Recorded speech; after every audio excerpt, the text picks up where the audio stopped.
Episode 23, Cry of the Wolf. I'm not looking forward to this story because I already saw it in the comic, but I still feel obligated to explain all of the important stuff. A flying machine puts fire lasers on the ground, heat sensors, and it fires lasers at the wolf pack. I hope the wolf pack's at least in the reboot, if not IDW2, since there's no reason for them to be comic exclusive then if they first showed up in SatAm. But whatever, I could do without them. Only Lupe's worthwhile, and even then she's pretty bland in the SatAm. They say that she's a strong leader type, but she doesn't do anything. Robotnik says Doomsday will finish what he started in the coup. He wants to see the surveillance tape, and we see that the test project was sabotaged by the Wolfpack. So far, this is the comic story with pointless filler at the start of it. Nicole says the info on the Great Unknown is uncharted and limited, so for once, her power is unlimited. Dulcie's here with the other heroes, and Sally wants to meet some other freedom fighters. So in this story, the heroes don't meet the Wolfpack naturally. They're told about them by Nicole, who knows everything ever. And yeah, obviously the comic did it better. Well, I think it's also because of the magical other freedom fighters lists that they had. But again, how could the king have possibly had the time to make that list? Why would he think to employ freedom fighters when he didn't know he was going to be overthrown? I love that Sonic takes off before Sally can finish her sentence. Sonic briefly gets burned. He runs around in the lightning field. Dulcie flies towards him and starts sliding forwards from the momentum. Sonic reveals that if he takes a step forwards, lightning hits the ground, so the heroes were almost struck by it. Nicole is asked for a safer alternate route to the Wolfpack. Again, why does it have to be omniscient goddess Nicole who leads them to them? That's a good thing about her not being in some other continuities, because they don't have a lazy plot device like that knows everything that they can be over-reliant on.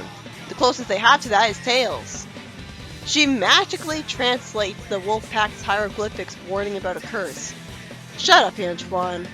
He knocks on the wall for no reason, which makes a door open. At least he was useful, but that could have been anyone. Like, Sonic could have leaned against the wall and achieved the same thing. Dulcie said she can't go with Sally because she's claustrophobic and doesn't want to go to the small underground space. It would be nice if she explained that she got stuck in something like a chimney once, and that's why. Which would make sense because she's big.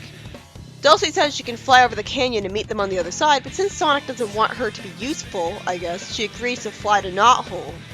Antoine's worried about Sally, and he lampshades how stupid he is to stay here. He falls down the stairs, and Sally asks him if he's alright, but because actions don't have consequences, he's not injured in the slightest, not even a bruise. Some eyes glow in the dark and make a weird sound, and Sonic lights a torch as Antoine wonders if it's the curse. Why does Antoine get confused by Sonic telling him to put a sock in it, asking what's wrong with his socks? That doesn't make any sense. He should be, if anything, asking what to put the socks in if he's taking the idiom literally, and that's the joke. Sonic finds a dead end and interrupts Sally again, running off. A dead end is created by some falling rocks. The curse makes Antoine panic, and Sally is justified in letting him go this time because he flirts with her after he jumps into her arms. It makes sense that they'd be suspicious of the Wolfmobian this time because he talks all menacingly. But of course, they're not suspicious, when they were in the comic. When they slide down the trapdoor slide, Antoine's told to shut up and is freaking out, but that doesn't make up for it. If the writer knew it was going to be annoying, then he shouldn't have wrote it. The heroes talk to Lupe, just like in the comic story. She says that only 10 of the Wolfpack in particular have escaped being roboticized. Well, they sure were lucky. How come? And we'll never know. Sally wants to contact the other freedom fighters on her father's list, and Lupe wants to help to get a message to the others to help destroy the Doomsday machine. Sonic says that Sally can fix the device, and she can fix anything. As opposed to Rotor, who's supposed to be the engineer, or Nicole, who's right there. This was done much better in the comic where Nicole had the plans in her and figured out what to do. If Sally's supposed to be a brilliant engineer, then make that clear from the start that's an alternate interpretation of the character. Have her wear a lab coat and glasses. Don't have Rotor exist then.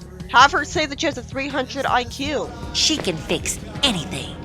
I'm all for that kind of alternate interpretation for an alternate zone Sally to make her useful. She seems pretty useless in the show otherwise. But here it just seems stupid and tone deaf that even she could fix anything. It just feels like it's making her even more of a creator's pet. From here on out, it's just the comic story. The heroes avoid heat sensors, the machine hits Robotnik's machine, the heroes briefly think they've won only for the UFO to fly away. If the curse is never going to show up properly, then it's just a lame excuse for Antoine to be annoying and make me wish he was struck by lightning. Sonic tells Sally to trust him, and she says that she hates when he says that. Yeah. She hands him a ring, and he creates a tornado around the UFO, knocking it against the wall, and Sally kisses his cheek. The UFO flies again, and Lupe lamentates how tough it is. I like that Snively's upside down in the UFO, trying to unbuckle his seatbelt. He uses a voice command to make it switch to full power and flip around to fly again. There's some more filler as Robotnik nags Snively. Why is that ever a thing if it accomplishes nothing? Oh right, padding. Robotnik says that there's caves up high but not ground level. Snively asks if that means the wolves are very tall. Does that tell you? That the wolves used to be very tall? It means they're camouflaging the lower entrances. And Robotnik's angry reaction is kind of amusing. It turns out that Lupe uses the threat of a curse to keep out intruders. And she just assumes the curse is something that will automatically be believed in by everybody, ever. Just like that, it's swept under the rug, and it was only an excuse for Antoine to make me want to punch him. Sally and Sonic get captured by Snively, and Sonic breaks free by jumping ahead. Sally's more badass because she gets Snively in his chair and spins him around, although Sonic could have done that, and then they get freed. That's good originality, but I still have to wonder where the ropes came from to tie him up. We could have had them be in Sonic's backpack. Also, why doesn't Sally have a backpack of her own? Like, she has pockets in her vest, sure, but she could have more. Everyone should have backpacks. Lupe figures out that the pod really is attracted towards life forces, and Sonic runs through the lightning field, somehow avoiding all of the lightning, even though lightning is faster than sound. How does he know where they're going to strike? Predictably, the UFO is destroyed by lightning. It's nice that it's destroyed by a force of nature. It also it's like nature rebelling against the nature destroyers. Snively isn't in the UFO though. Lupe says that the other freedom fighters are anxious to meet with them, the sooner the better. I don't care. Sally says to all of them, including Eri, that she's planning against Robotnik's doomsday project. You don't say! It really doesn't help my opinion of this episode that I already read its comic adaptation, which was honestly much better because they cut out all the filler. There's no business with the curse, the useless intro is gone, Antoine's not annoying. Here, Antoine ruined the episode having a panic attack about the curse the whole time and doing nothing to help. I just wanted him to be struck by lightning, have Sonic get into a fight with him.